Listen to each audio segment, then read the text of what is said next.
Hello, my clammy whammies.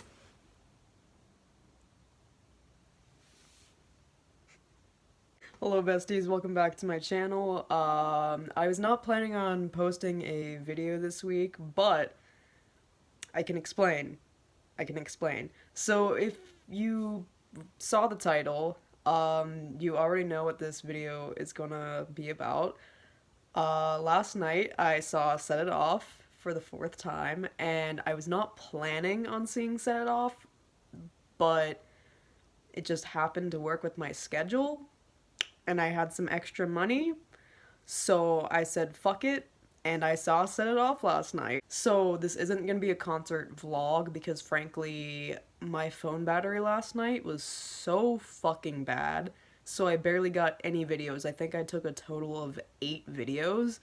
So this is not gonna be a vlog. It's just gonna be a like story time. So if you're looking for a vlog, sorry to disappoint. This is not that. So I don't think that I've talked about Set Off on this channel before, but let me just preface that I fucking love them and I have loved them since like 2015. Like I said earlier, I was not planning on going to this show at all. I was literally at work yesterday, like almost crying about it.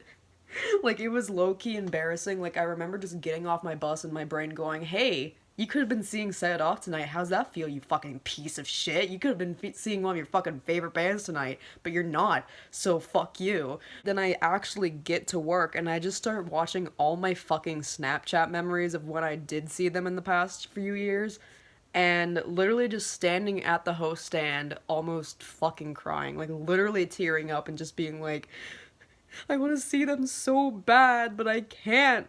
And let me preface that I thought I was going to be at work until 8 o'clock, but the schedule said 4:15. So once I saw that, I was like, no, wait just a minute. So you already know that I instantly went to Ticketmaster to look at prices, and what do I see?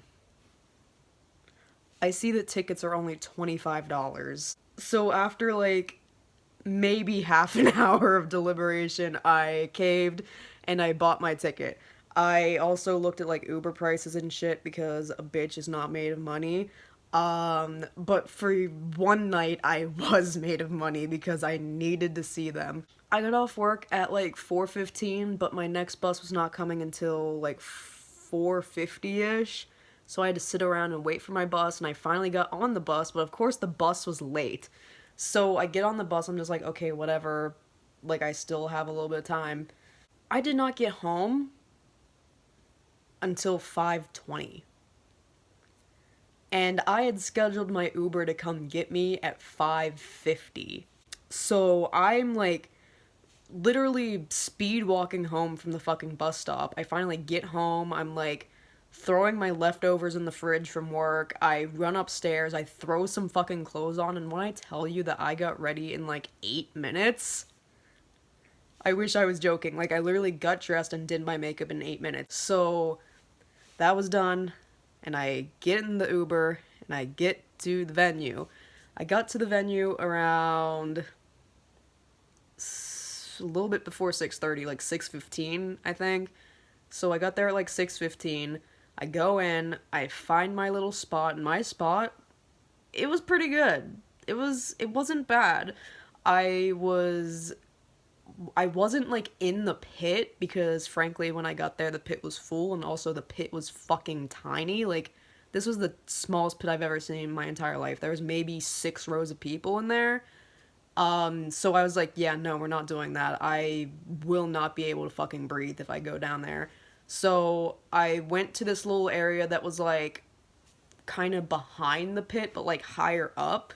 So I was directly by the sound and light booth, like second row, I guess, because there was a girl in front of me. I will say that every opener they had last night was really good. No Love for the Middle Child, I had never heard of them before.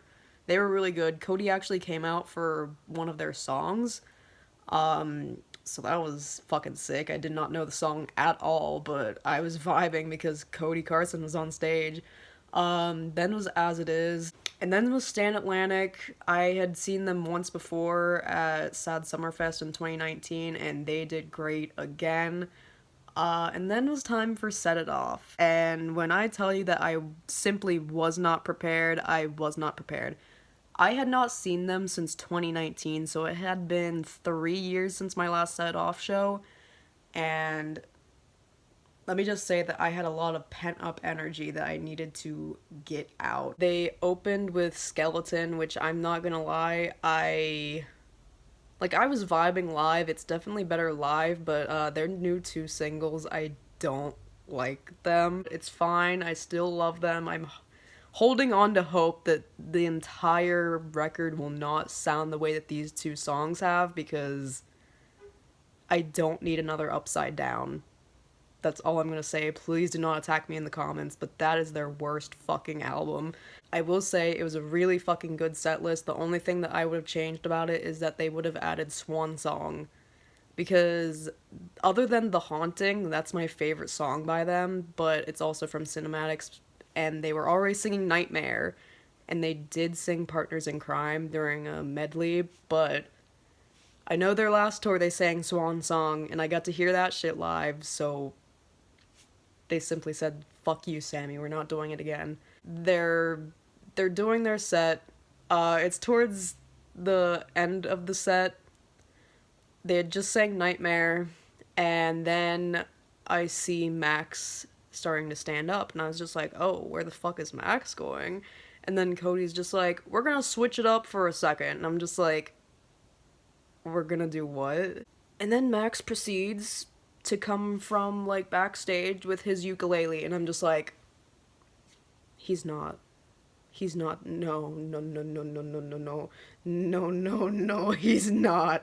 Put that thing back where it came from, or so help me God. For anyone that doesn't know me, hello, hi, I'm Sammy, and I am a Max Danziger stan. Max has been my favorite in Set It Off since day fucking one. He's just so fucking cute, and he's so funny, and I simply cannot. He's so fucking, I just love his vibe and everything. I don't know. He's, and I've met him before. I'll insert a picture. It was back in 2018, I think, and he was so fucking sweet. I only met him for, a minute or two. I was only with him for a minute or two, but he was so fucking sweet. And I have not met him since then, and I'm very upset about it. But anyways, you can probably already tell where this is going, but I was just like, oh, maybe Max is just playing the ukulele for Cody, and Cody's gonna sing. Whatever, that's fine and dandy. But then, Cody gets behind the drums. And Max gets behind Cody's fucking microphone, and I'm just like, what's this now? What's this? What's happening? What's going on? And he starts to introduce himself, and he's just like, hey guys, I'm Max. I'm gonna sing a song for you tonight. And I'm just sitting there like, there's no fucking way in God's name. There's no fucking way. There's no way in God's green earth that Max Danziger is about to sing in front of my fucking face. And then he does just that. He sang Bad Guy.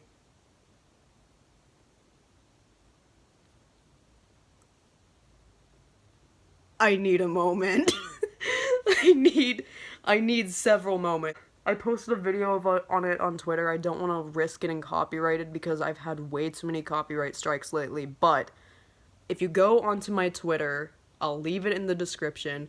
I had a video of just Max during, well, I have the full video posted, and then I have this little clip of the song, and there's this one part where he just goes, here we go, and it's the cutest fucking thing I've ever heard. Listen. Call me a fucking simp if you want to. I don't fucking care. I know it's true. I don't give a fuck.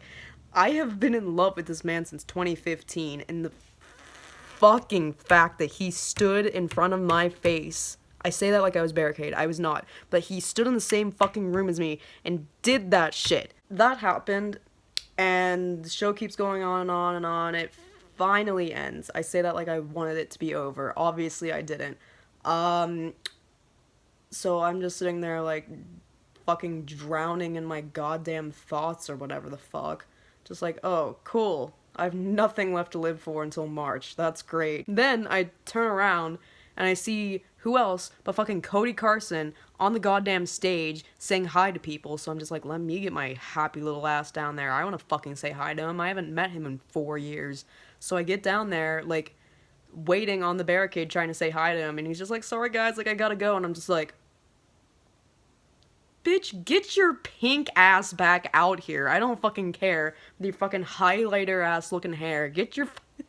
I go outside, it's fucking cold as shit.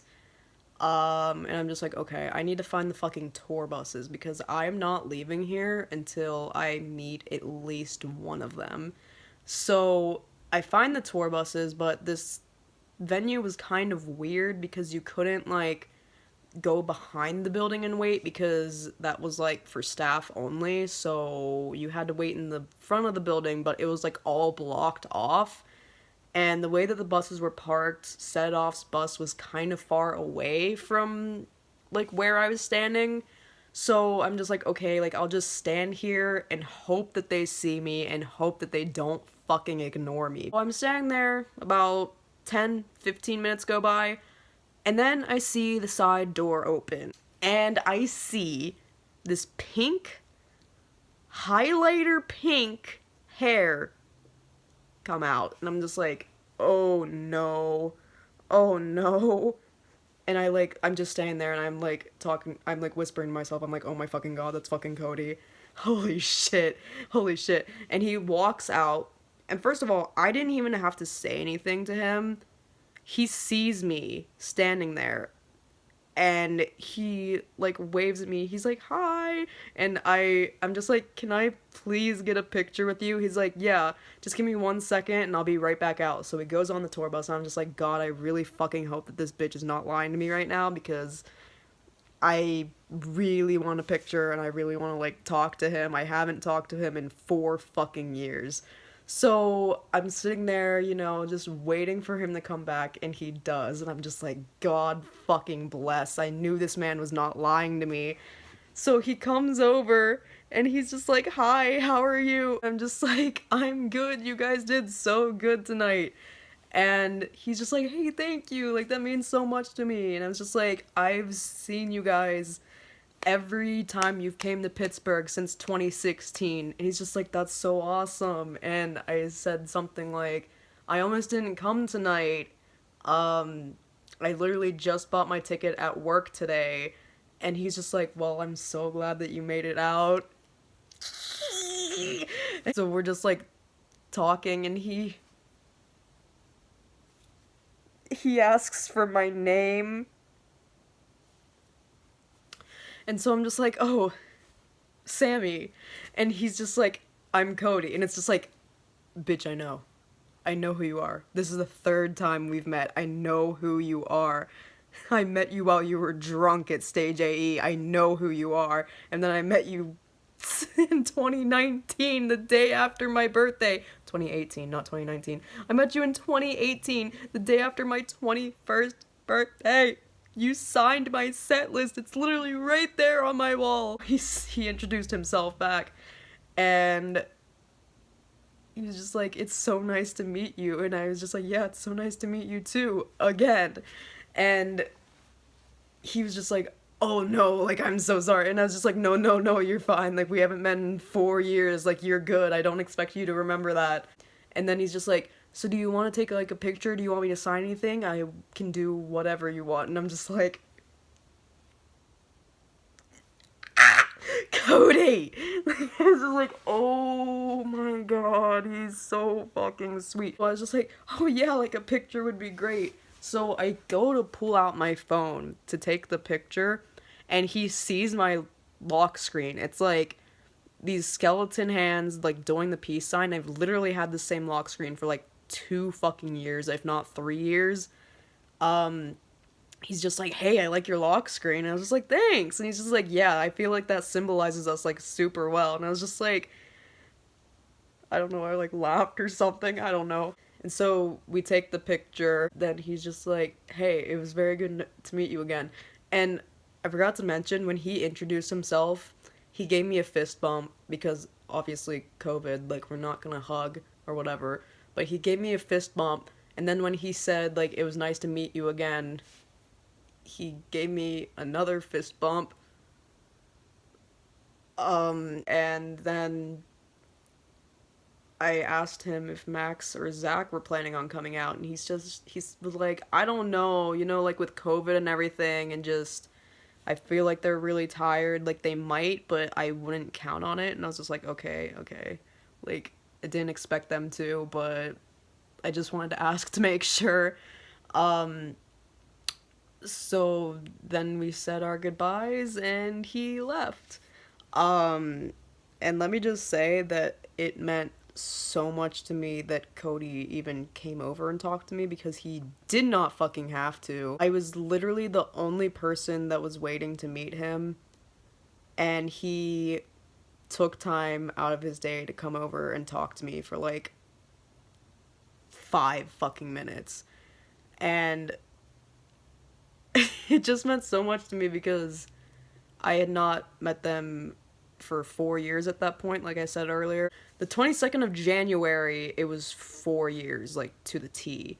So, yeah, a little over 4 years since I last met them. I'm just really fucking glad that I went because I know that if I didn't go, I would have been beating myself up for it for so fucking long. Like, I love Set It Off so fucking much, and I have since 2015. Just getting to go, even though I went by myself, just getting to go and see them again and meet Cody again meant so fucking much to me. I did not meet Max and Zach, unfortunately. I was really fucking hoping that I would, but they didn't end up coming out. I went home, and that was the end of it.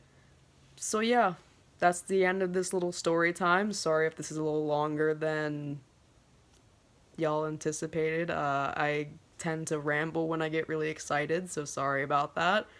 But regardless, thank you if you watched this, especially at this point. I love you guys, and I'll see you in the next one. Bye.